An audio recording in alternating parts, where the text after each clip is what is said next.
first residents of Bo-Kapp arrived from Indonesia, Java, Malaysia, as well as other parts of Asia. They were slaves, political exiles, and convicts.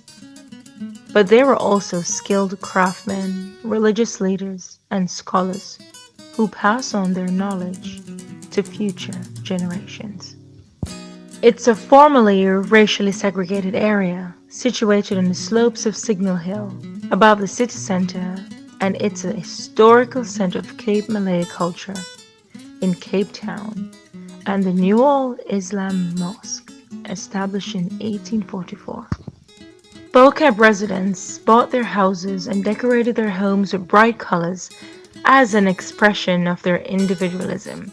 After the apartheid ended, they painted their houses in bright colors as a celebration of their freedom. Residents have expressed their concern over the gentrification and congestion caused by tour buses.